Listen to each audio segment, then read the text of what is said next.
दोस्तों, हर कोई यह कहता है कि हमें ज़रूरत से ज़्यादा नहीं सोचना चाहिए। लेकिन क्या आपने एक पल के लिए ये सोचा है कि जितने भी आजकल आविष्कार हुए हैं, जितने भी वैज्ञानिकों ने किसी चीज़ का आविष्कार किया है, वह सब उनकी गहरी सोच का ही नतीजा है। अगर वे लोग इतना ना सोचते, इतनी गहन चिंता ना करते, तो वे भला इस प्रकार के आविष्कार कैसे कर पाते। अब आपके मन में यह प्रश्न उठ रहा होगा कि आखिर यह भी तो सत्य ही है, फिर आखिर लोग ऐसा क्यों कहते हैं कि हमें ज़्यादा नहीं सोचना चाहिए। ज़्यादा सोचना हमारे लिए हानिकारक होता है, यह हमें गंभीर बीमारियों की तरफ ले जाता है। तो अब यहाँ पर प्रश्न यह उठता है कि क्या यह सच है? क्या हमें ज़्यादा नहीं सोचना चाहिए? क्योंकि अगर ऐसा है तो इतने बड़े बड़े आविष्कार कभी नहीं हो पाते। लेकिन समझने वाली बात यहाँ पर यह है कि हम किस विषय के बारे में सोच रहे हैं, यह ज़्यादा महत्वपूर्ण है। किस विषय पर हम गहरी सोच रखते हैं। यदि हमारी सोच सही दिशा में है, हमारी सोच सही विषय के लिए है, तो हमारी सोच ही हमें हमारी मंजिल तक पहुँचाने के लिए रास्ता खुद ब खुद तैयार करेगी। लेकिन यदि हमारी सोच बिखरी पड़ी है, तरह तरह के विचार हमारे मन में भरे पड़े हैं, हमारी सोच अलग अलग दिशाओं में भाग रही है, तो ऐसी सोच हमारे लिए आत्मघाती बन जाती है। जिस प्रकार एक नदी जो केवल एक ही दिशा में बहती है और उसका बहाव एक ही तरफ होता है, ठीक उसी प्रकार हमारी सोच भी एक ही दिशा में होनी चाहिए, एक ही विषय पर होनी चाहिए, तभी वह हमारे लिए एक वरदान साबित होती है। लेकिन जरा सोचिए, यदि वही नदी अपनी धारा यहाँ वहाँ बिखेर दे, वह अलग अलग दिशाओं में बहने लगे, तो इससे क्या लोगों को नुकसान नहीं होगा? तो इससे क्या वह विनाशकारी नहीं बन जाएगी? ठीक उसी प्रकार हमारी सोच भी होती है। हमारी सोच की सही दिशा और सही मूल्यांकन होना अति आवश्यक है, तभी आपके लिए यह वरदान साबित होगी। तो चलिए आज की कहानी शुरू करते हैं। बहुत समय पहले की बात है। एक छोटा सा गांव था। उस गांव में एक युवक रहता था जिसका नाम मोहन था। अभी वह नौजवान था।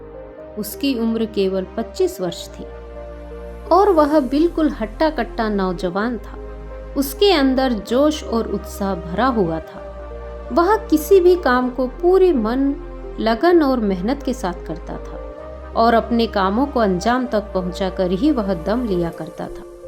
और तो और जब भी वह किसी के साथ कुछ बुरा होता हुआ देखता तो वह चुप नहीं बैठता, बल्कि उसके खिलाफ वह आवाज उठाता, उसका विरोध करता, जब तक कि सामने वाला अपनी गलती का एहसास ना कर ले, उसके लिए वह माफी ना मांग ले या फिर उसका हर्जाना देने के लिए तैयार ना हो जाए। मोहन की माँ पहले ही गुजर चुकी थी।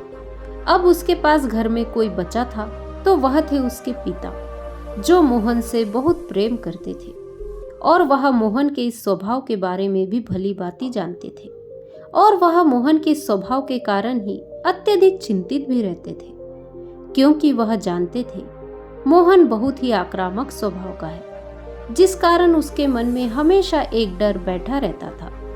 वह हमेशा चिंतित रहते थे कि मोहन अपनी जवानी में कुछ गलत न कर बैठे। और जब भी मोहन किसी काम के सिलसिले में एक नगर से दूसरे नगर की ओर जाता तो उसे कई दिन लग जाते थे। कई कई दिनों तक वह घर वापस नहीं लौटता था। इस बीच मोहन के पिता बहुत चिंतित रहते। वह हमेशा कुछ न कुछ अनहोनी को लेकर सोचते रहते। वह सोचते कि मेरे बेटे के साथ कुछ गलत न हो जाए। इस तरह के कई ख्याल उनके मन में घूमते रहते।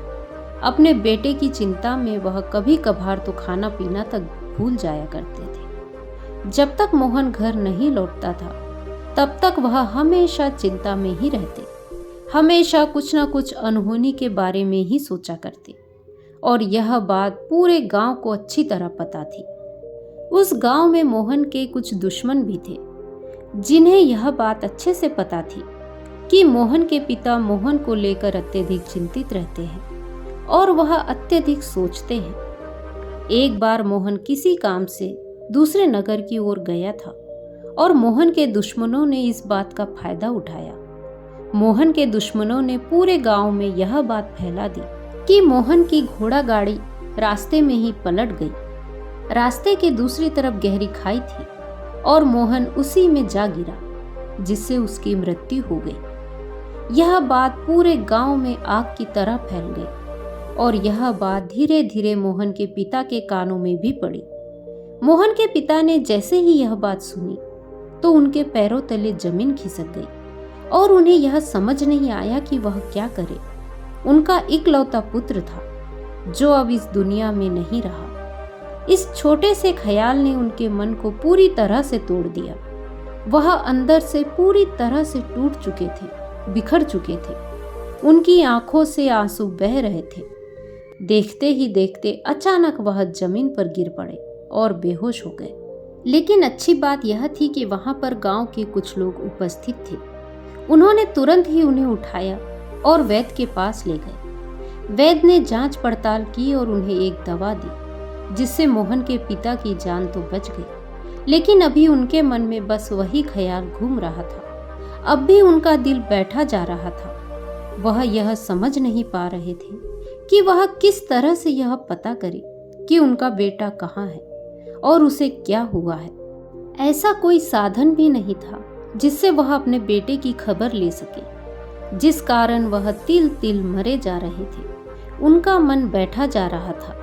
वह अपने बेटे को देखना चाहते थे, जिस कारण उनकी हालत दिन ब दिन खराब होती जा रही थी। कुछ दिनों बाद मोहन अपना काम खत्म करके घर वापस लौटा और जब वह घर वापस आया तो उसे पता चला कि उसके पीछे गांव में क्या हुआ है। जैसे ही उसे यह पता चला, वह अत्यधिक क्रोधित हो उठा। वह यह जानता था कि यह किसकी हरकत है, लेकिन सबसे पहले वह अपने आप को शांत करके अपने पिता के पास जाता है और उनसे उनकी खैर खबर लेता है। और जब मोहन के पिता मोहन को देखते हैं तो मन ही मन वह बहुत प्रसन्न होते हैं और अपने बेटे को देखकर उनकी सांस में सांस आती है। उसके बाद मोहन अपने पिता से कहता है, हे पिताजी, यह बात आपसे किसने कही थी कि मेरी घोड़ा गाड़ी रास्ते में पलट गई है और मैं गहरी खाई में जा गिरा हूँ, जिस कारण मेरी मृत्यु हो गई है। यह झूठी खबर आप तक किसने पहुंचाई? इस पर उसके पिता कहते हैं, बेटा, गांव में हर कोई केवल एक ही बात कह रहा था और यह बात मेरे भी कानों में पड़ी। मैं नहीं जानता यह बात कहाँ से आई और किसने कही, लेकिन जब से मैंने यह बात सुनी थी तब से मेरा मन बैठा जा रहा था। मैं अंदर से पूरी तरह से टूट चुका था। मैं तो तुम्हें बस आखिरी बार देखना चाहता था कि तुम कैसे हो, कहाँ हो, तुम ठीक भी हो या नहीं। तब मोहन क्रोधित होकर अपने पिता से कहता है, पिताजी, मैं जानता हूँ यह सब किसकी हरकत है। मैं उन्हें अच्छी तरह से जानता हूँ। यह सब मेरे उन दुश्मनों का किया करा है और मैं उनकी गलती के लिए उन्हें कभी माफ नहीं करूँगा। मैं उसके लिए उन्हें सजा दूंगा।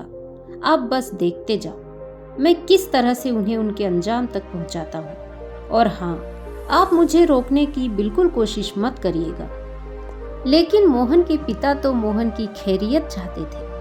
वह नहीं चाहते थे कि मोहन किसी बड़े संकट में फंस जाए। इसीलिए मोहन के पिता ने मोहन के सामने अपने दोनों हाथ जोड़ते हुए अपने बेटे से कहा, नहीं बेटा, मत जाओ, रुक जाओ। यदि तुम्हें कुछ हो गया तो अब मैं सहन नहीं कर पाऊंगा। तुम्हारे बिना मैंने इतने दिन कैसे काटे हैं यह मैं ही जानता हूँ। मेरी बात मान लो, मत जाओ। मैं तुम्हारे बिना जीवित नहीं रह पाऊंगा। मैं तुम्हारे सामने हाथ जोड़ता हूँ, मेरी बात मान लो। अपना क्रोध यहीं पर खत्म कर दो। अपने पिता की यह हालत देखकर मोहन की भी आंखों से आंसू आ गए और उसका सारा गुस्सा पल भर में शांत हो गया। अब मोहन को अपने पिता की चिंता सताने लगी थी। वह यह समझ चुका था कि उसके पिता अब पहले की तरह नहीं है। इसीलिए वह अपने पिता को लेकर एक दूसरे नगर जाता है, जहां पर एक बड़े वैद्य रहा करते थे। वह उन वैद्य को अपने पिता को दिखाता है। वह वैद्य मोहन के पिता की नब्ज देखकर उन्हें कुछ दवाइयां देते हैं और साथ ही मोहन से यह भी कहते हैं, बेटा, तुम्हारे पिता को कुछ भी नहीं हुआ है। लेकिन फिर भी मैं यह कुछ दवाइयाँ दे रहा हूँ। इसे तुम समय समय पर इन्हें खिला देना। वैसे तो इन्हें कोई रोग नहीं है, बस इन्हें ज़्यादा सोचने की परेशानी है और वास्तविक तौर पर ऐसी कोई बीमारी नहीं होती जिसकी दवा मैं तुम्हें दे सकूं। इसे तो इंसान को स्वयं ही काबू करना पड़ता है। उस वैद्य की यह सारी बातें सुनकर मोहन अपने पिता को लेकर वापस घर लौट आता है। लेकिन अब से मोहन एक बड़ी परेशानी में फंस चुका था। अब वह अपने व्यापार को और आगे नहीं बढ़ा पा रहा था। उसे अपना व्यापार करने के लिए एक नगर से दूसरे नगर जाना पड़ता था, लेकिन वह अपने पिता की इस हालत के कारण अब कहीं भी नहीं जा पा रहा था, जिससे उसका व्यापार धीरे धीरे कम होता जा रहा था। वह जब भी किसी नगर जाने की सोचता तो उसके मन में बस यही ख्याल आता कि मैं एक बार फिर किसी नगर की ओर गया और वहां से आने में मुझे अत्यधिक समय लगा तो मेरे पिताजी की हालत फिर से खराब हो जाएगी। उनकी ज्यादा सोचने की यह बीमारी उन्हें और भी ज्यादा परेशान कर देगी। वह और भी ज्यादा चिंतित हो जाएंगे, जिस कारण मोहन कहीं भी नहीं जा पा रहा था। और मोहन इसी बात से अत्यधिक परेशान रहने लगा, चिंतित रहने लगा।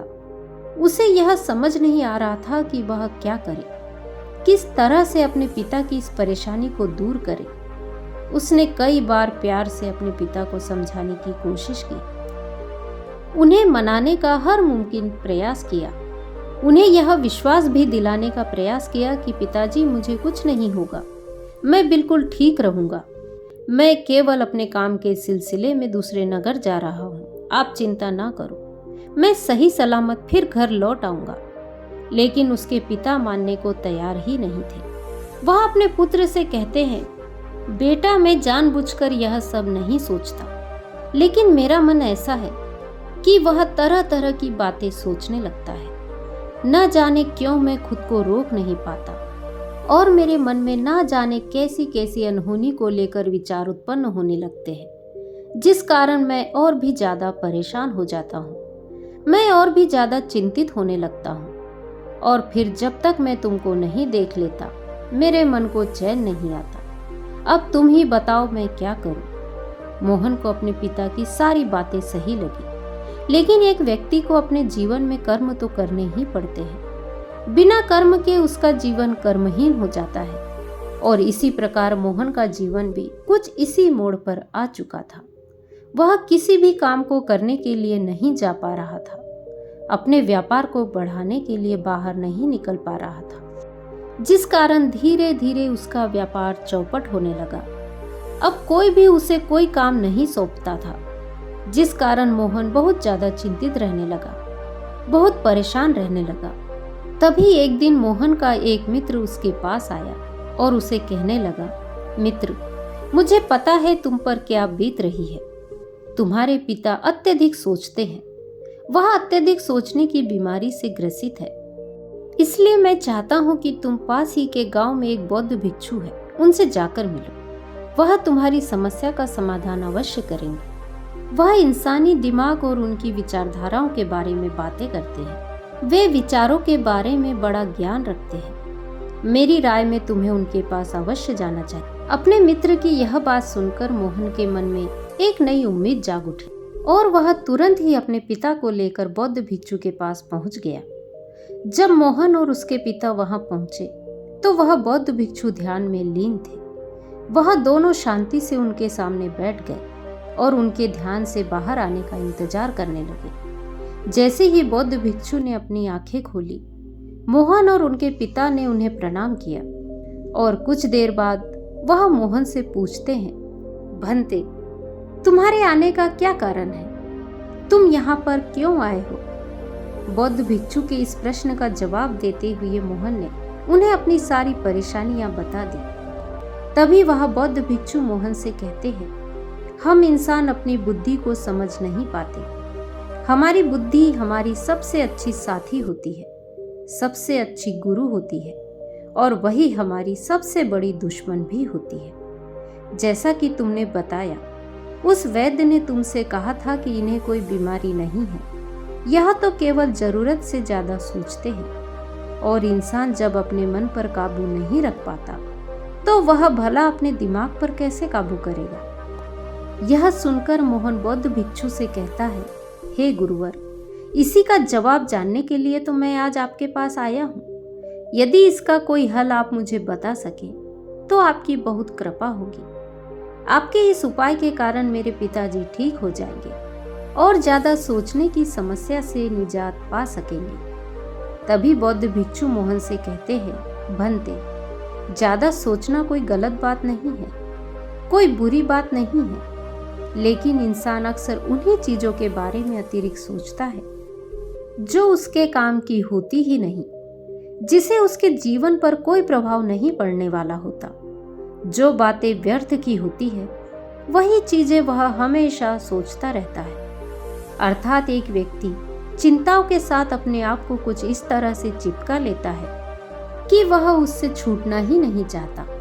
इसीलिए आज मैं तुम्हें कुछ ऐसे सूत्र बताने वाला हूँ जिसे अपने जीवन में उतारकर तुम्हारे पिता ज्यादा सोचने की इस बीमारी से ठीक हो सकते हैं, इस परेशानी से निजात पा सकते हैं। आगे वह बौद्ध भिक्षु मोहन को पहला सूत्र बताते हुए कहते हैं, अपने विचारों को समझना और इसमें हमें मौन रहकर यह देखना है कि हमारे मन में किस तरह के विचार उत्पन्न हो रहे हैं। जब हम मौन रहते हैं तो हम अपने आप को जान पाते हैं, समझ पाते हैं। मौन होने पर हम किसी भी प्रक्रिया में शामिल नहीं होते, जिससे हम अपने मन के विचारों को पढ़ सकते हैं और उन्हें भली भांति देख सकते हैं और ये जान भी सकते हैं कि हमारे मन में किस प्रकार के विचार उठ रहे हैं। ऐसा करने से धीरे धीरे हमें यह समझ में आने लगता है कि हमारा मन किस प्रकार का है, वह किस प्रकार की सोच रखता है, और तब हम यह भी समझ पाते हैं कि हमारे विचार किससे संबंधित हैं। और बस तब हमें यह पता करना होता है कि इन विचारों के उठने का कारण क्या है, क्योंकि यही विचार जो सबसे ज्यादा संख्या में हमारे अंदर आते हैं, हमारे दिमाग में आते हैं, वही हमारा स्वभाव बन जाते हैं। हमारा स्वभाव इसी प्रकार का होता चला जाता है। इसलिए हमें मौन रहकर अपने विचारों पर ध्यान देना चाहिए, इन्हें समझना चाहिए, इन्हें परखना चाहिए और यह पता करना चाहिए कि यह विचार क्यों उत्पन्न हो रहे हैं। आगे वह बौद्ध भिक्षु मोहन को अगला सूत्र बताते हुए कहते हैं, अपने सारे विचारों को एक ही काम पर लगा दो। बौद्ध भिक्षु कहते हैं कि जब भी तुम्हारे मन में ऐसे कोई विचार उत्पन्न हो रहे हो, तब ऐसे वक्त पर तुम किसी ऐसे काम में जुड़ जाओ जिस काम को करना तुम्हें पसंद हो। उस काम में पूरी तरह से शामिल हो जाओ, उस काम को पूरे ध्यान से करने लगो। लेकिन ऐसा करते वक्त तुम्हारा मन, तुम्हारे विचार तुम्हें भटकाने का प्रयास जरूर करेंगे, लेकिन तुम्हें हिम्मत नहीं हारना है। तुम्हें बार बार अपने मन को पकड़ना होगा, उसे बार बार एक जगह पर केंद्रित करना होगा और ऐसा मत समझना कि ऐसा केवल एक ही बार में हो जाएगा। इसके लिए तुम्हें सतत निरंतर अभ्यास करना होगा। जब तुम निरंतर इस चीज का अभ्यास करोगे तो तुम देख पाओगे कि देखते ही देखते यह तुम्हारा स्वभाव बन जाएगा और तुम पूरे तरीके से अपने विचारों को संगठित करके किसी भी काम पर अपना पूरा ध्यान लगा पाओगे, किसी भी काम को पूरे मन और लगन के साथ करने में सक्षम हो पाओगे। और जब हम किसी सूत्र को अपने जीवन में उतार रहे होते हैं तो उस समय हमें यह भी ध्यान रखना चाहिए कि हम एक ही विचार के बारे में अपने भीतर की गहराई से सोचें। मान लीजिए आपके मन में कई तरह के विचार उत्पन्न हो रहे हैं और ऐसे में आप यह नहीं समझ पा रहे हैं कि आपको क्या करना चाहिए, तो ऐसे में मौन बैठ जाइए और उसके बाद किसी एक विचार को पकड़िए और उस विचार की गहराई में उतरते चले जाइए ताकि उस विचार की जड़ तक आप पहुंच सके, यह पता कर सके कि यह विचार कहाँ से उत्पन्न हुआ है। और जब आप अपना पूरा ध्यान केवल एक ही विचार पर लगा देंगे, यह जानने में लगा देंगे कि वह विचार कहाँ से उत्पन्न हुआ है, तो आप उस विषय के बारे में और भी ज्यादा जान पाएंगे, समझ पाएंगे। आप उस विषय के बारे में और भी ज्यादा ज्ञान अर्जित कर पाएंगे। आगे बौद्ध भिक्षु अगला सूत्र बताते हुए कहते हैं, निरंतर शारीरिक व्यायाम या फिर कोई ऐसे काम जो आपको पसंद हो, जिसमें हमारा मन पूरी तरह से लिप्त हो जाता है, पूरी तरह से शामिल हो जाता है। ऐसा काम करो। कोई ऐसा काम जरूर पसंद होता है जिसे करते वक्त हमारे मन में कोई विचार उत्पन्न नहीं होते। हम उसमें पूरी तरह से लिप्त हो जाते हैं। हमारे आसपास क्या घट रहा है यह भी हमें पता नहीं चल पाता, और ऐसा करते वक्त हमारे मन को बहुत सुकून भी मिलता है, हमारे मन को शांति मिलती है। और यदि आपको यह बात पता है और उसके बाद भी आप इस क्रिया को नहीं करते हैं तो इसमें गलती किसकी है, इस बारे में विचार जरूर कीजिएगा। आगे बौद्ध भिक्षु मोहन को अगला सूत्र बताते हुए कहते हैं, जब हमारे दिमाग में तरह तरह के विचार उत्पन्न होते हैं, जब हमारा मन हमें तरह तरह के विचारों में फंसा देता है, तो ऐसे समय पर हमारा दिमाग गर्म होने लगता है और उसकी ऊर्जा अत्यधिक खपत होने लगती है और वह ठीक ढंग से काम नहीं कर पाता, वह सोच नहीं पाता, वह समझ नहीं पाता। इसलिए अपने दिमाग को ठंडा रखने के लिए ऐसी चीजें खानी चाहिए जो दिमाग को ठंडक पहुंचाती है, जिससे हमारे शरीर को ठंडक मिलती है, ताकि हमारे पूरे शरीर का रक्तचाप ठंडा रह सके। जैसे कि हरी सब्जियां, ताजे फल। अगर हम इन चीजों का सेवन करते हैं तो हमारा दिमाग एकदम शांत बना रहेगा और हम ज्यादा सोचने समझने में सक्षम हो पाएंगे, और इससे हमारे सामने आने वाली समस्याओं में भी हमारा दिमाग कुछ ना कुछ बेहतर ढंग से तो काम करता ही है। आगे बौद्ध भिक्षु मोहन को अगला सूत्र बताते हुए कहते हैं, इधर उधर की बातें सोचने से अच्छा है कि हम अपने विचारों को एक रचनात्मक कार्य पर लगाएं, क्योंकि इधर उधर की बातें सोचने से कहीं अच्छा है कि हम किसी ऐसे कार्य में जुट जाएं, किसी ऐसे कार्य में लिप्त हो जाएं जिससे हमारा मन एकाग्र हो सके और उस कार्य में कुछ ना कुछ क्रियाएं हो रही हो, कुछ ना कुछ रचना हो रही हो, जिससे हमारे मन को खुशी मिलती है। आगे बौद्ध भिक्षु कहते हैं कि व्यर्थ की चिंता बेकार है, क्योंकि जो होना है उसे कोई नहीं टाल सकता, वह तो होकर ही रहेगा। आप उसमें कुछ नहीं कर सकते। आपका कर्म है प्रयास करना, और उसके अलावा आप कुछ भी नहीं कर सकते। आप कर्म कर सकते हैं, लेकिन उसके बाद जो परिणाम है वह आपके हाथों में नहीं है, और जो हमारे हाथों में है ही नहीं, उसके लिए व्यर्थ चिंता करके क्या फायदा। याद रखिए, जो हो रहा है अच्छे के लिए हो रहा है, और जो होगा वह भी अच्छे के लिए ही होगा। जो बीत गया उसे भूल जाओ और अपने वर्तमान पर अपना ध्यान लगाओ। तो दोस्तों, आज की कहानी यदि आपको पसंद आई हो तो वीडियो को लाइक, शेयर, कमेंट करें और मेरे चैनल को सब्सक्राइब करें। नमो बुद्धाय।